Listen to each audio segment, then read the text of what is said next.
All right. What's up, YouTube? 2009, what's left of it? Woo! Sorry. I'm just special, so just recognize that. I'm special, so we're going to be special. I'm going to get my grownness on right here, my mature. So, E yourself. Great videos, great truth. Bottom line, period. I ain't got no qualms on it, really.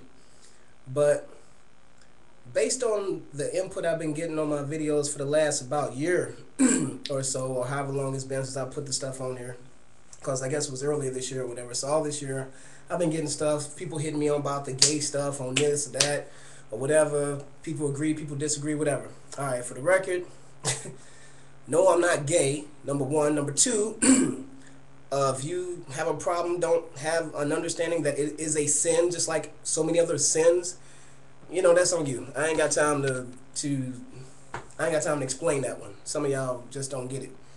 But what I do want to talk about, because if you check my videos, E yourself pretty much said everything that I was feeling and felt from day one.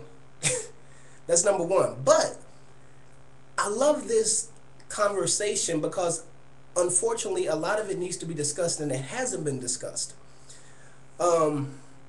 But the funny thing about it is, for me personally, I felt that E yourself's standpoint, which like I said is akin to my standpoint, to me as a Christian for just about all my life. I don't have the testimony like a lot of other people where you was in the world and you came out. I grew up in the church. So my thing is this.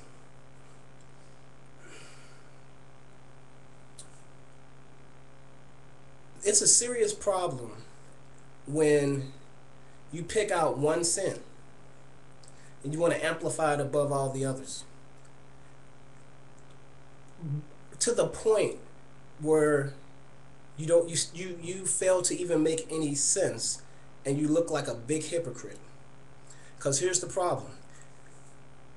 I'm so glad somebody else said hip-hop is not a culture, but since, you know, once you really understand what they mean by that term culture, by that definition that you use, here's the problem that you involve yourself in.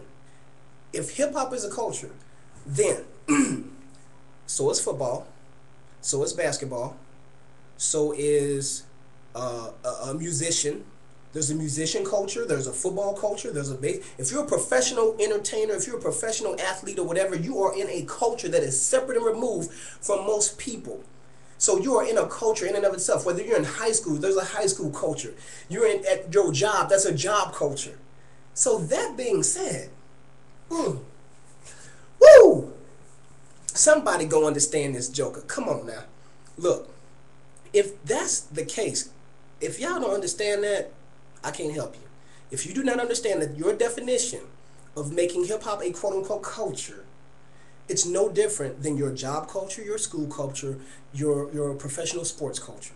And if that's the case, then every Christian that's standing up for Christ when they play in sports should be out of the sport and just speaking only Christ. Which, would make no sense, would it? Because they would fail to be able to relate to and speak to those who are in their circle and culture.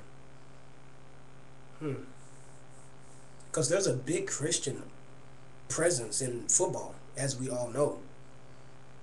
Oh, well, if you pay attention to, if you pay attention to YouTube, you should pay attention to the news too. It's there. Now again, don't take that as I'm saying, oh, you should stay in hip-hop. No, I could care less about hip-hop. On the real, I could care less about it. I don't give a dilly squat about it. And here's my issue with that. Because I said that the world is against hip-hop, or the government is against hip-hop. Somebody was like, how you gonna say that? Obama was with Jay-Z, blah, blah, blah, blah. Really? Are you serious? Obama is not the government. He's a representative, supposedly, of the people. Okay? He's just one person. Most of the government don't like him. Most of the world. Well, I shouldn't say the world. Most of the United States don't. Bottom line is this. Most people, saved or not, are sick and tired of what we call, quote-unquote, hip-hop, because it wasn't that way from the beginning. Most people, say that again, most people saved or not saved that was around when that came about are not associated with it today because it doesn't reflect, it doesn't relate or it doesn't reflect or whatever.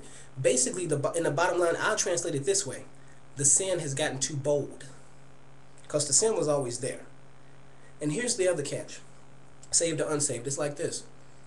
How is it that, in light of the Tiger Woods thing, now Tiger Woods ain't saved, he ain't no Christian, at least not to my knowledge, I don't know. But here's the world. You had an adulterous affair. You're bad, it's wrong.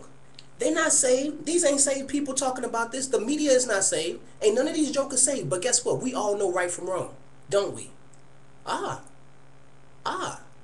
So, when I say that the government or the media, the world or whatever is against or doesn't like hip-hop or whatever, I'm talking about the blatant sin.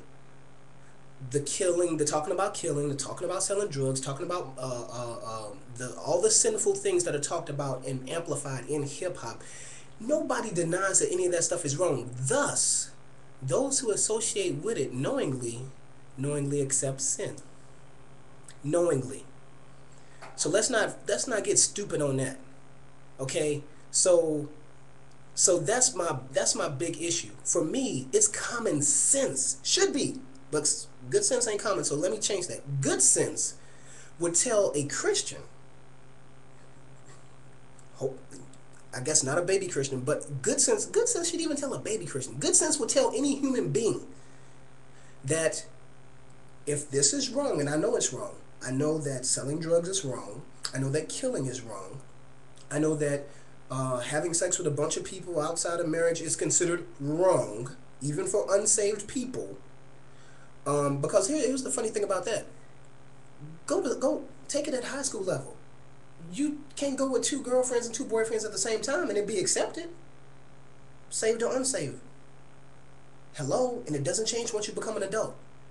So, again, it is nothing new that the sinful things spoken about in hip-hop, the sinful things that's done on your job, the sinful things that are in movies, the sinful things that are in this world, we all know they're wrong and we all know they're sin. So if you associate yourself with it, whether it's quote-unquote hip-hop or any of this other stuff, it's all wrong.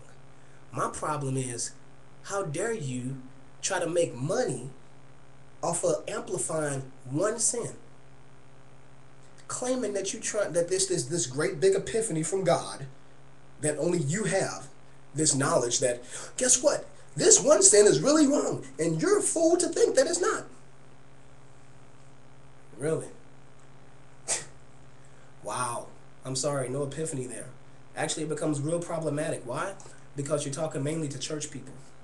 Church people who you say and who we understand, are allowing themselves to live a double life. Or who are allowing themselves to live in deal with sinful things and sinful natures, but then still call themselves Christians and not grow as a Christian. They're not growing in the Word. They're not growing in Christ. They're not developing their personal relationship with Christ, but they're living like the world. Now, here's the funny thing. Take hip-hop out of the picture. Take it off the planet of this earth. I wish. Why? So you can stop using it as a crutch. Using it as something to get your little pockets filled. Because there are way too many other issues that are just as important, if not more important. Especially to church people and in the church. And also, especially to the unsaved. Because like I said, most people know sin is sin and sin is wrong. All these songs that come out that sell millions of copies or whatever. Excuse me. What's the song? The alcohol song or whatever.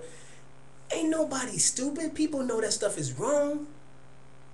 They say, well, I like the beat or whatever. Come on now. Ain't nobody stupid. It's irrelevant of what the beat is. You know, if it's saying something that's wrong, it's wrong. So, why are we trying to give credit to people who play the dumb role? They're not